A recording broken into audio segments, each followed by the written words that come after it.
Chers amis, bonjour, on se retrouve pour la deuxième partie des alcôves du Tanar.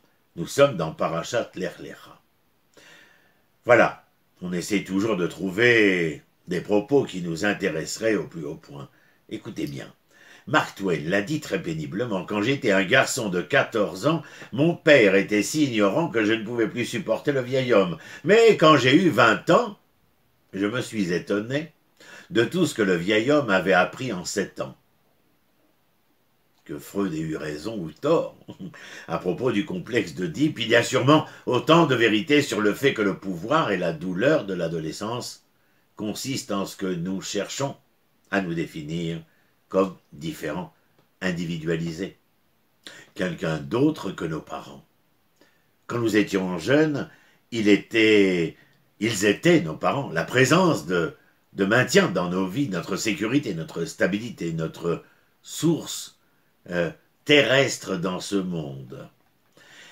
La première et la plus profonde terreur que nous ayons eue en tant que très jeune enfant est, vous vous rappelez, l'angoisse de la séparation. L'absence, en particulier, de notre mère. Les jeunes enfants joueront avec bonheur tant que celle-ci, ou la personne en charge, restera à portée de vue. Absente, elle entraîne la panique. Nous sommes trop jeunes pour nous aventurer seuls dans le monde.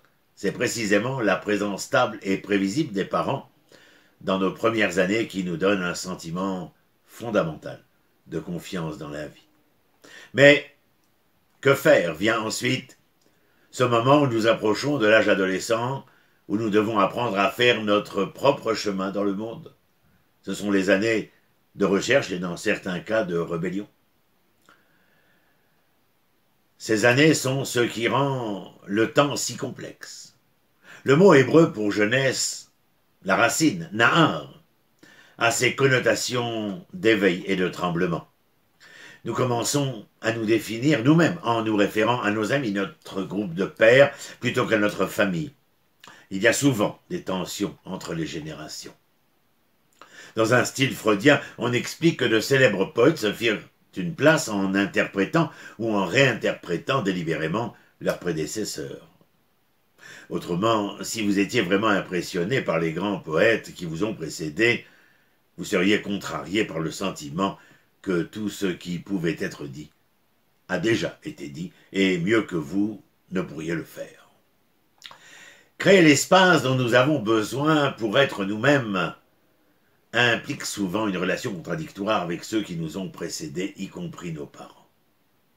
Une des grandes découvertes qui a tendance à venir avec l'âge et que nous commençons à réaliser après avoir passé ce qui semble être une vie de fugue de nos parents, nous constatons que nous sommes devenus très semblables à eux. Plus nous en sommes éloignés, plus nous nous sommes rapprochés. C'est ce qui explique la vision de Mark Twain. Il faut du temps et de la distance pour voir combien nous sommes redevables à nos parents et combien ils vivent et vibrent en nous.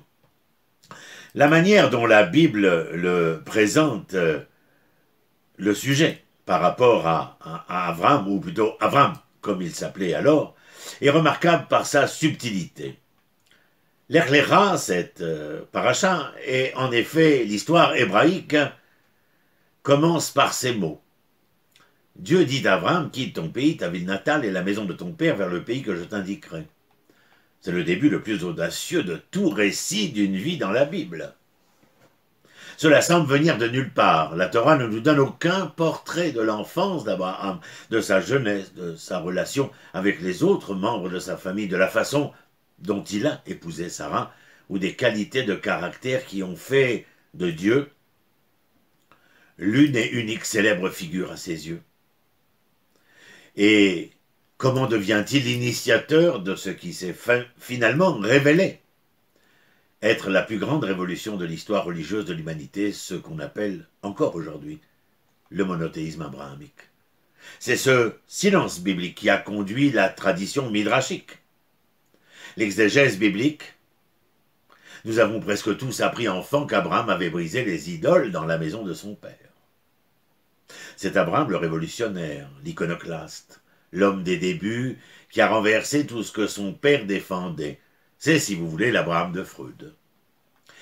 C'est peut-être seulement en vieillissant que nous pourrons revenir en arrière, relire l'histoire et nous rendre compte de la signification du passage à la fin de la paracha précédente. Terah a emmené son fils Avram, son petit-fils Lot, fils d'Héran, et sa belle-fille Sarai, femme de son fils Abraham. Et ils sont partis ensemble, quittant Ur-Kasdim, pour se rendre à Canaan. Mais quand ils sont arrivés en chemin à Haran, ils s'y sont installés. En d'autres termes, Avram a quitté la maison de son père longtemps après qu'il eut quitté ses terres et son lieu de naissance. Son lieu de naissance était à Our, dans l'actuel sud du pays irakien. Mais il n'a été séparé de son père qu'à Haran, dans l'actuel nord de la Syrie. Terah, le père d'Abraham, l'accompagna pendant la première moitié de son voyage. Il est allé avec son fils au moins une partie du chemin. Que s'est-il réellement passé? Il y a deux possibilités. La première est qu'Abraham a reçu son appel à Our. Son père Terah aurait alors accepté de l'accompagner avec l'intention de le suivre vers la terre de Canaan, bien qu'il n'ait pas achevé le voyage, peut-être à cause de son âge. La seconde possibilité est que l'appel est arrivé à Avram à Haran, et c'est celle que je préfère. Auquel cas, son père avait donc déjà commencé le voyage par sa propre initiative en quittant Our, l'initiative de Terah. Quoi qu'il en soit, la rupture entre Avram et son père était beaucoup moins dramatique que nous le pensions. Dans la Bible, la narration est bien plus subtile que nous le pensons habituellement. Elle est délibérément écrite pour être comprise à différents niveaux et à différentes étapes de notre développement intellectuel et moral. Il y a un récit en surface, mais il y a aussi souvent une histoire plus profonde que nous ne remarquons et comprenons que lorsque nous avons atteint un certain niveau de maturité. Dans les chapitres de la Genèse 11 et 12, ces derniers sont un exemple classique. Quand nous sommes jeunes, nous entendons l'histoire enchanteresse et même édifiante d'Abraham briser les idoles de son père, avec le message selon lequel un enfant peut parfois avoir raison et un parent tort, en particulier en matière de spiritualité et de foi. Ce n'est que beaucoup plus tard dans la vie que nous entendons la vérité bien plus profonde, dissimulée sous l'apparence d'une simple généalogie à la fin de la paracha précédente.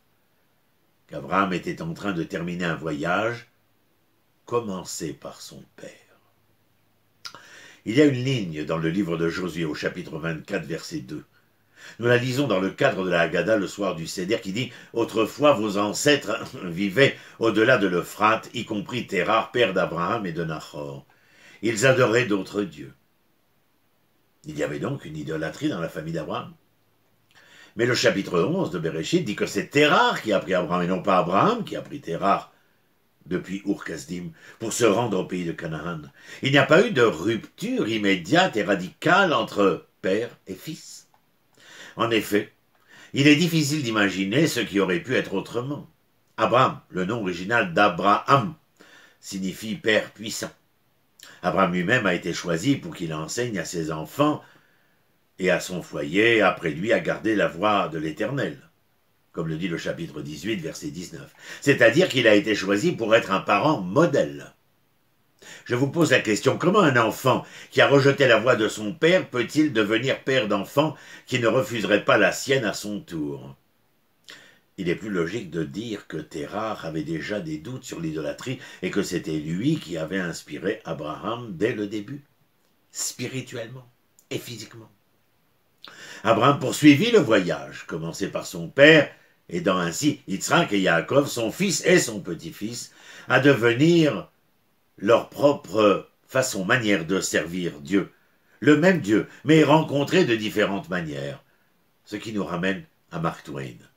Souvent nous commençons par penser à quel point nous sommes différents de nos parents. Il nous faut du temps pour comprendre à quel point ils nous ont aidés à devenir les personnes que nous sommes.